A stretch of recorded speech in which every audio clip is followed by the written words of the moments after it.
তুমি কি মনে করো তুমি হার্ড লাইফ পার করছো? তুমি টায়ার্ড, তুমি স্ট্রেসড, তুমি ওভারওয়েলমড, কিন্তু একটা কঠিন সত্য শুনতে চাও?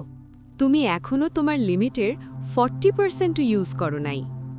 একজন মানুষ ছিল যাকে সবাই ইউজলেস ভাবত। আজ সে পৃথিবীর সবচেয়ে ডিসিপ্লিনড মানুষদের একজন। তার নাম ডেভিড গগিন্স। গগিন্স বড় হয়েছিল অ্যাবিউজের মধ্যে। তার বাবা ছিল ভায়োলেন্ট, প্রতিদিন মারধর, ভয়, ট্রমা। School life? সে স্লো লার্নার ছিল, ওভারওয়েট ছিল, রেসিজম ফেস করত। সবাই তাকে বলতো, তুই কিছুই হতে পারবি না। এখানেই বেশিরভাগ মানুষ হার মানে। একসময় গগিন্সের ওজন হয়ে যায় প্রায় ৩০০ পাউন্ড। চাকরি নেই, ফিউচার নেই, সেলফ রেসপেক্ট নেই। একদিন আয়নায় তাকিয়ে সে বুঝল, এই মানুষটা আমি না। সেই দিনই ডিসিশন নেয়, লাইফ চেঞ্জ করব, নো এক্সকিউজেস।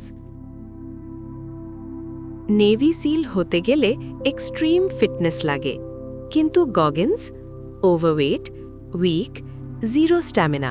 তবুও সে ডিসাইড করল, I will become a Navy seal.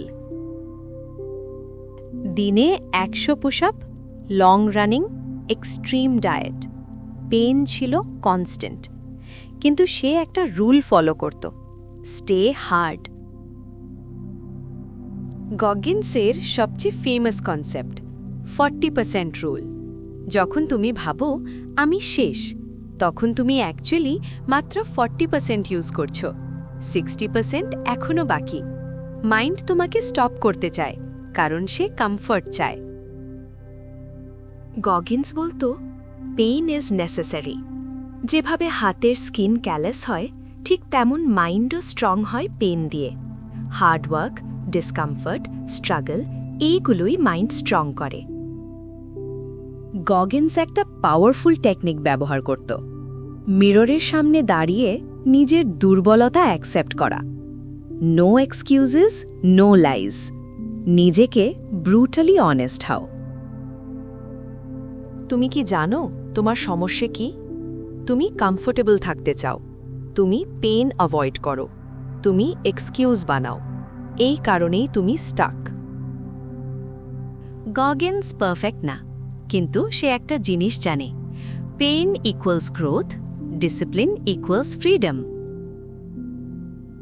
Remember, nobody is coming to save you. It's you versus you.